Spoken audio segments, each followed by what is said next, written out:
Boston is waiting to put its foot in your ass. And you would think that that makes sense at Fenway. That makes sense at Foxborough, where you just got smoked for so many years. But this place got 17 titles. What are we mad about? We win all the time. Different generation, because this generation doesn't win all the time. That's the whole thing. I mean, one in 30, they got one title in 37 years. That's what I was about to say. They won all the time in the imperfect tense, not the indefinite past. Exactly. It all depends on what part of the river you stepped into. If you step in when I stepped in, you were the Celtics. You expected to win. It was no big, what do we say? No big whoop. You're going to win, right? You're the Celtics. That's why this team has so much angst. Larry Bird won in his second year. The big three, the Paul Pierce team, they won in their first year together. So there's no angst. We're the Celtics. Great teams win. The only one that isn't even close comp to this one is the Cowens team. They went to the Eastern Conference Final a couple years in a row, lost to the Knicks, and then won 2 out of 3 in 74-76. But if you're a Celtic and you have a great team, you win. No anxiety.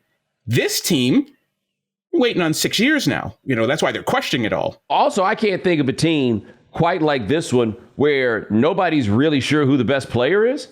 Like, I cannot think of a championship team. You've had championship teams with kind of like a triumvirate at the top or like some group of guys. But even take the '08 Celtics. Kevin Garnett was the best player on the '08 Celtics. Doesn't matter if Paul Pierce is the guy that wins finals MVP. 100%, while doing the greatest Jedi mind trick of all time, which was saying it's Paul's team, it's Paul's team, it's Paul's team. And yet you watch that season, it was Kevin Garnett's team. He's the best player. Right, but I'm really trying to look back on this. Like, even the '06 Heat, by the time you got to the end, it was clear. Yeah, that's the closest one that you've got. But the '06 Pistons, '04 Pistons, even if you felt that way about them, they didn't have a Jason Tatum or a Jaylen Brown, or to be honest, a Porzingis.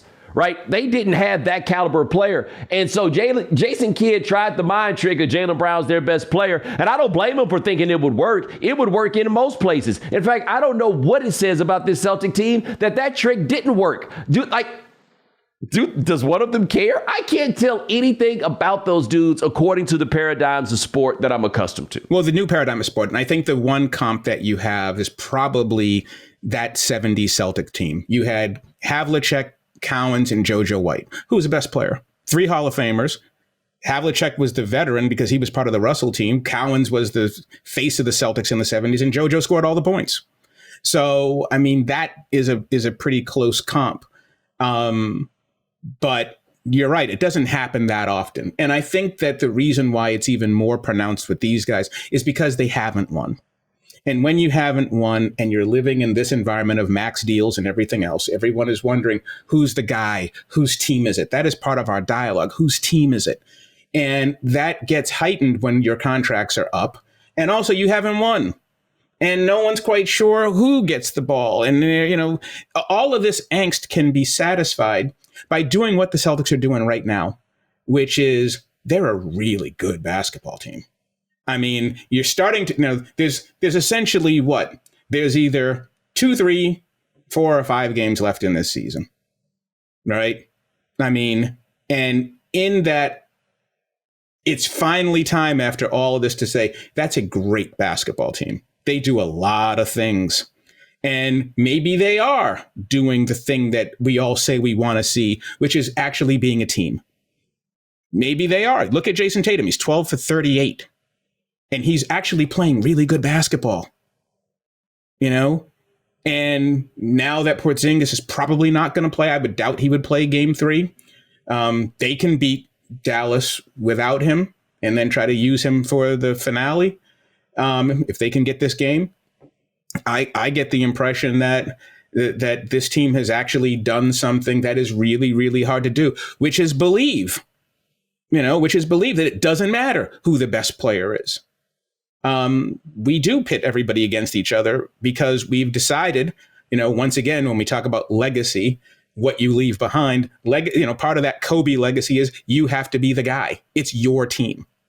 And they don't necessarily have to do that. The question is, if they do win, how long does that last before it's like, no, it is my team. I'm the guy. I think this team has left me with a couple of interesting thoughts, like kind of in a team building sort of sense, right? Number one, Brad Stevens did, I think we'd have to say, an incredible job of GMing this offseason. The move to get Drew Holiday and the move to get Porzingis, right? Because what that did, at least according to my eye, was you just added a level to this defense that, like, I had always found Porzingis to be, Hassan Whiteside is maybe an unfair comparison, but a guy who blocked a lot of shots, but it didn't necessarily mean that he was a great defender. Yeah, I didn't know he was this good a rim protector. Yes, that was it. And why did I not know this? He played in Washington last year, and it don't matter who played for the Wizards. I ain't got no idea who played for them right now. You can tell me that Wes Unseld played for them still, and I would have no idea.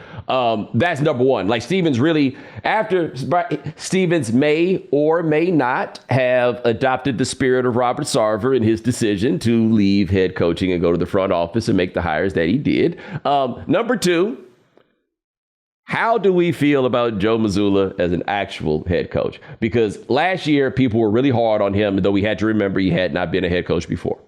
But as good as they are, and they traded Marcus Smart, who was supposed heart and soul guy. Ime was apparently a genius for being able to do exactly the same things that Joe Mazzulla is doing right now. But none of us think that Joe Mazzulla, most of us don't think he's that good of a coach. And it's strictly because he's a goddamn weirdo. Well, and it's that, and it's also because the Celtics have made it very, very clear that they've gone Major League Baseball.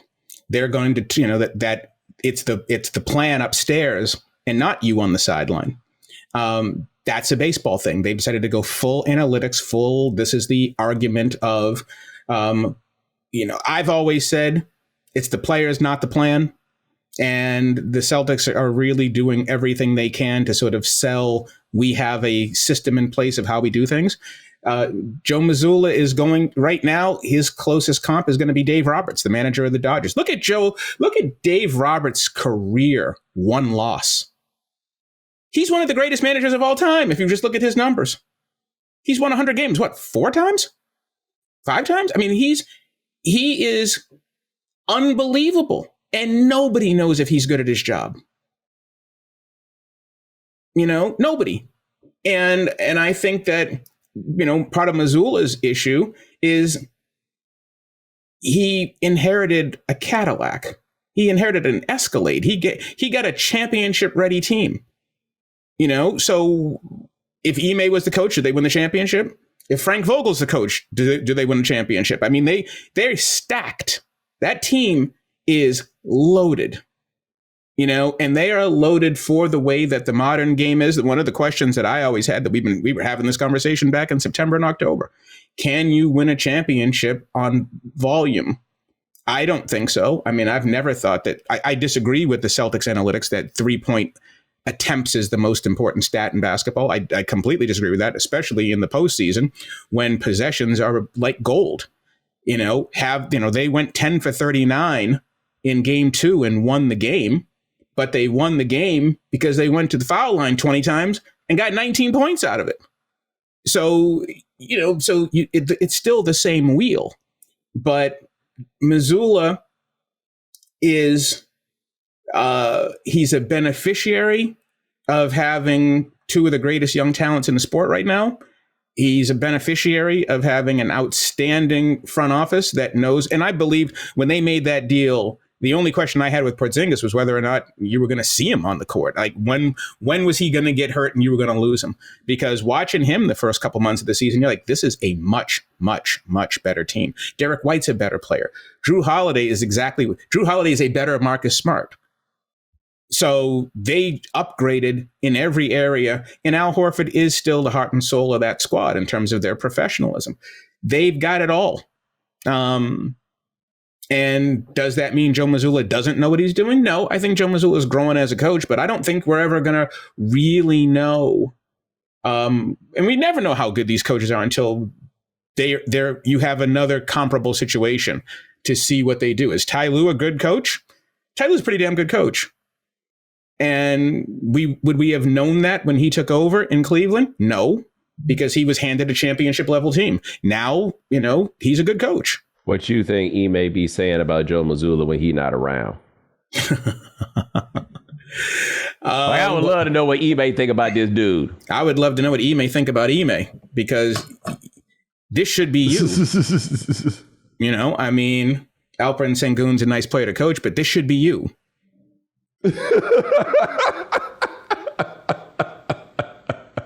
It's a fair point. Why aren't you coaching this team right now, man? I'm going to tell you something right now. And I think that what you raised is a fair question. And I don't know. Okay, I got a slight idea what Ime prioritizes. But for purposes of this discussion, I will simply say, I don't know what Ime prioritizes. I'm going to just say this. His Nigerian ass down there in Houston, I can't imagine how much fun he's having. I don't know how many championships. The Celtics will have to win for Ime to not be like, this was God's plan. This was God's plan right here, boy. He and Joe Mazzulla got one thing in common. This God's work. He may very well be saying, I'm actually the champion here. Yeah. He's like, man, I ain't even watching the finals. Yeah, I was just at happy hour at Papados, minding my own business. Damn, the game tonight. Man, I had no idea. I had no idea. You have a job. I'm actually the champion. Ime down there like, boy, ain't nobody mad all the time down here. It don't never get cold. You know what I'm saying? Hey, man, come over here. Sign here. Doing me. Sign my shirt. Ime, over here. Over here. With Prize Picks, you can turn $10 into $1,000 in a single game watching your favorite sports this summer. You can make a Prize Picks lineup in as little as 60 seconds. You just need to pick more or less on 2 to 6 players' projected stats, and you're locked in. Quick withdrawals, easy gameplay, and an enormous selection of players and stat types are what make Prize Picks the #1 fantasy sports app. So make sure you go to prizepicks.com/Bomani and use code Bomani for a first deposit match up to $100. That's prizepicks.com/Bomani. Prize Picks, daily fantasy sports made easy.